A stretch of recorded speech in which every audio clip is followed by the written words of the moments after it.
I had not worked since my encounter with a supersized bug and its offspring, but now a new job had come in, and it was time for me to leap into action after I finished the pizza.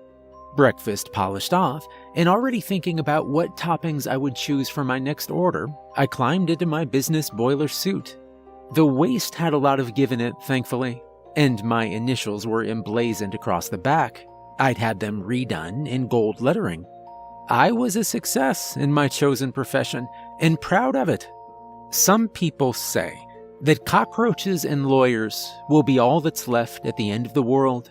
I can't do anything about lawyers, but them cockroaches better watch their nuclear bomb-proof butts if the world does end, because I assure you, there will still be exterminators working when the doomsday clock reaches 1 minute past midnight. Hell yeah. I loaded up my backpack with equipment and powered up my van and set off. As I drove, I had my phone read out the results of the search for my latest client. He was, like me, a self-made man. Though I was still a long way off my first million, he'd smashed that target by the time he was 25, thanks to an app he developed that burnt brightly just long enough for him to sell it to one of the major corporate players. Said app has long since disappeared into the virtual warehouse of obsolete tech. My client had gone on to duck and dive his way into the multi-millionaires club and now lived in a gated community with his beautiful wife.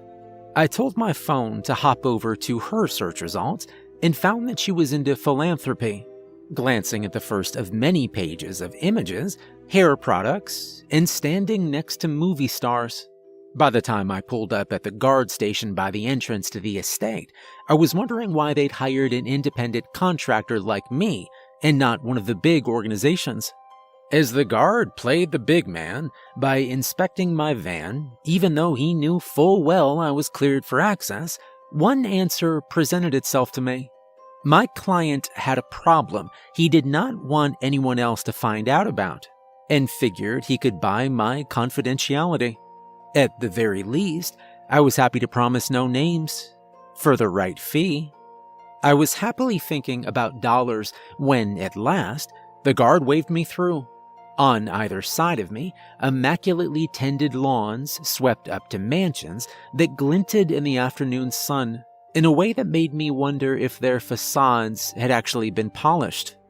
I put my sunglasses on to prevent myself from being blinded by the affluence, and, watched by a peacock standing on the sidewalk, I pulled up outside my client's abode. I don't know if the peacock had wandered out of someone's garden or was one of the extras that came with living in this community. A complimentary peacock would be the least I expected for paying the service charges to live here, I thought, then headed to the buzzer. A woman's voice answered. The line was clear enough for me to tell that she was drunk, which was fine by me. It's a free country, and if she wanted to be loaded at 10 o'clock in the morning, then good luck to her. She slurred something that sounded like, "Knock yourself dead," and the door opened. The first thing I noticed was the designer suitcases lined up in the hall. The second, a man I recognized from my recent time on the internet. My client was in his 40s and wore a white shirt and slacks that probably cost more than my van. He was also wearing sunglasses. The lighting in the vestibule was subdued in a classy way. I did not know if sunglasses were a house rule, but personally, I was struggling to make out details now I was inside, so I slipped my shades back in my top pocket. My client had already turned away and was heading through a door that led into a sprawling lounge. As I followed him, I saw his wife. She was perched on the edge of a vast white leather sofa and was wearing sunglasses as well. I could smell the booze off her from 12 feet away. The tension she was radiating was just as clear. "Are you going anywhere nice?" I asked, glancing back in the direction of the suitcases. "Away from this living hell," the woman replied. My client sighed. You will have to excuse my wife," he said. "We are in a very stressful situation, one I hope you can help us with." I gave him 2 thumbs. "Absolutely," I told him. Your bugs plus my attitude equals obliteration for anything not walking on two legs with an impeccable credit rating. Neither of them returned the smile I was wearing, so I cut to the chase and asked, "Can you tell me what type of infestation is troubling you?" "Yes," my client answered in a quiet voice. "We spent this morning with an expert healthcare team, specialist I'd flown in from across the country. They assured me treatment will be successful for both of us." I was puzzled. "Treatment for what?" I asked. My client walked up to me and took his sunglasses off. Still confused, I looked at him and saw a tiny dark speck scurry across his eye. I looked closer, saw a second speck, and that it was actually inside his eye, underneath his cornea, and it was crawling. I swore under my breath. He had a spider in his eye. It was so small, and yet it was perfectly formed. And now that I'd seen one clearly, I could see more. A dozen or so of them were running around inside his eyes. I gave him my professional opinion. "Jeez, that's weird." He put his sunglasses back on. "It is a nightmare. Like I say, the doctors can remove them, but they will keep coming back until we find the source, and it is destroyed." Wheels turned in my head, clicked into place. "You want me to find where the spiders are nesting and zap them?" I told him. He nodded.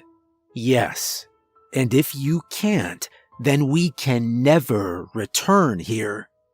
At this, his wife gave a bitter laugh.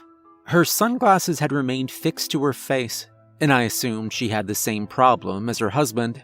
"Return here, your precious house. We should burn it down," she said, then vomited. I stared, horrified and fascinated. Not at the sight of a lady hurling, but at the dozens and dozens of tiny spiders wriggling around in the vomit. They must have been in her stomach, as well as her eyes, and elsewhere. I wanted to ask, but she ran for the door. My client followed. I was left alone in the house. But not alone. Somewhere in this house, minuscule spiders were hatching. "Coming to get you, ready or not," I yelled, then set off to track them down. The house was mind-blowingly fancy, with each room appearing more opulent than the last.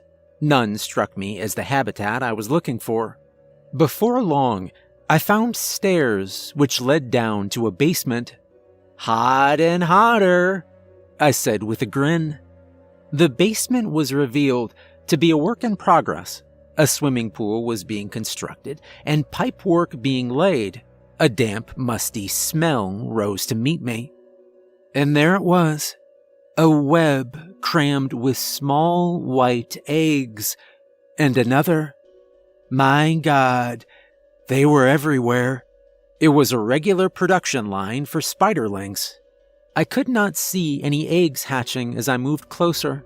It would be simple to destroy the eggs and clear the webs. I would just need to make sure I didn't miss any. I was close enough to one of the webs for my breath to touch it. That was all it took. They emerged from cracks too fine for the human eye to discern. They appeared from the ground, all around my feet. They descended on new-spun threads. Thousands of the spiders. The same small creatures which had made themselves at home inside my client and his wife, and now were on me, in my hair, making the skin around my collar tickle. They were on my hands, covering my boots, and beginning to race up my legs. They were in my ears and nostrils, and at the corners of my mouth. I clamped my lips shut, and I ran for it. As I pounded back up the stairs, I felt sharp pains at the corners of my eyes. Damn it, they were invading me. I reached the top of the stairs, stumbled out into the hallway, and thought for a moment that it would be okay. And then I saw that the floor was moving. Panic hit me. This was not an infestation numbering in the thousands. There were millions of spiders in this house, and they were all homing in on me. The walls danced with them. They fell from the ceiling like rain. I kept moving, but so slowly. Terror was stripping the strength from my limbs. Fear was robbing me of self-control. And with each passing second, more and more of the spiders were covering me. They were like a second skin. I couldn't breathe. I tried to swallow, desperately tried to clear my throat, but it was clogged with spiders, and still they came. I fell to my hands and knees, began to crawl. I was blinded by them and could only pray I was heading in the right direction. I was dizzy. I knew I was on the verge of passing out, and then I would drown when my lungs filled with spiders. I would die. Somehow, though, I dragged myself on. I found a last vestige of light and threw myself forward. Then I just lay there. I could hear the sound of someone crying. The last thing I would ever hear, I thought, and that was it. Until I opened my eyes and blinding pain told me I was still alive. The days that followed were a blur, and I slipped in and out of consciousness. It was a while before I was well enough to understand what had happened. The security guard had been alerted by the sound of what he described as screaming coming from the direction of one of the houses. He raced over to find the noise was being made by a peacock that was running down the street, away from a body covered in spiders lying in an open doorway. The first responders saved my life, and then the doctors fixed me as best they could. I discharged myself, and I'm back home now. I had a lot of messages waiting for me, all from the management company that ran the gated community. Apparently, more of the residents had moved out. I knew they would not be the last. There were millions of spiders when I was there. There will be tens of millions by now. And soon, hundreds of millions. And what happens then? The estate was designed to keep undesirables out, not to keep a tidal wave of arachnids in. I deleted the messages and ordered a pizza, extra large with a long list of sides. The spider apocalypse would just have to wait.